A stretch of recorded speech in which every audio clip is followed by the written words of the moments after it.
No mischief. Okay, so what am I doing today?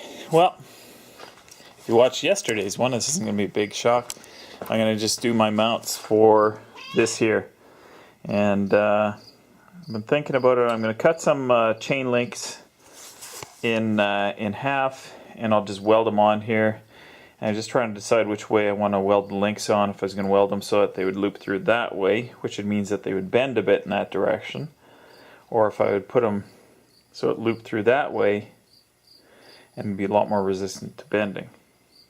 But then again, you know, all the strain is on one side. It is going to bend no matter what I think I do. So it doesn't matter. I'll do it that way. Okay, and that works better for the tubing anyways. You're sitting on the top of the tube. What was I doing today? Well, spent a little bit of time at my lunch hour looking over the computer code for this thing from the other guy's one there, and it looked like he hadn't uploaded the latest version of the code. So I found the original guy who did it, and he did have the code online. So what he did was he did a self-balancing two-wheeled skateboard, which was basically a skateboard with two wheels in the center, and he had the proportional steering attachment, or he called it pot steering because it was a potentiometer, but nevertheless it's proportional steering is the best way to describe it. Anyways, so I'm going to steal his code. I'm going to modify it a bit because I'm going to change the input device. I'll leave that for a surprise for when I actually do it, because it may not work, but we'll see how we go here. Anyways, this is the objective for today, because at that point, once this stuff is on here, then it's my adapter for the shafts. Can't turn that one. And then it's just however I decide, whatever seat I decide to use, and however I decide to mount it. Now, the seat I was thinking about using is probably too wide for here, so I may or may not. I might be just sitting on a box. Nevertheless, let's get to it instead of rambling here. Okay, there's the turnbuckles welded on. So now I'm going to move on to my adapter here. Actually, I suppose I'm going to have to put one of the tires back on so that I can get some idea of how much stick out I need to position the sprocket correctly. Yeah, that sprocket, yeah.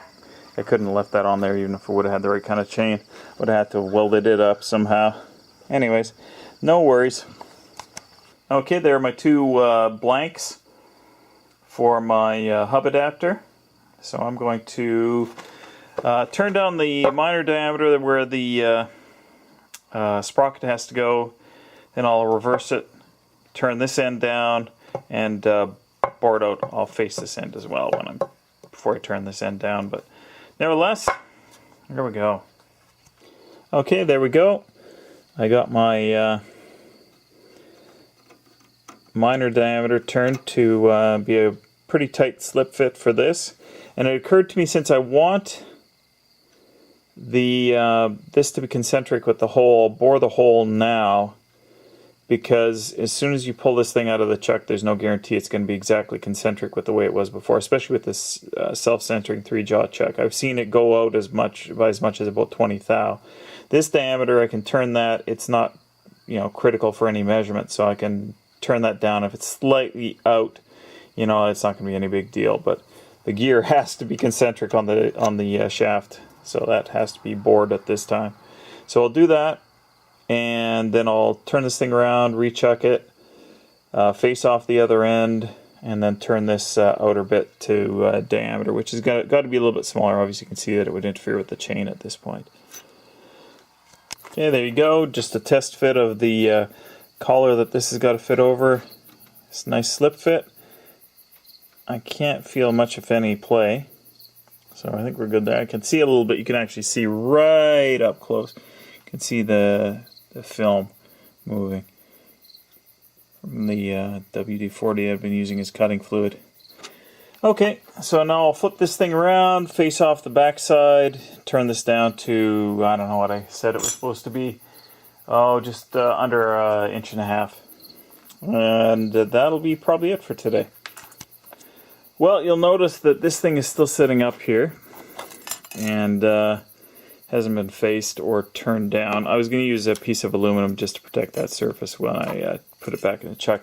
But I'm having some problems with the chuck, so I'm going to have to take it apart. And seeing as how it's, well, past 9, I can't be bothered to do it tonight, so I'll do that tomorrow night and turn out the other slug there as well. We should be good to go tomorrow. Weld that on, and we'll all be happy, but I got to take this guy apart because he's not happy for whatever reason. I did already take the jaws out and clean the back sides of them off, but there's clearly something in the spiral, so I'll have to wait, or I can't be bothered to do it now. Anyways, that's it for today, guys. Thanks a lot.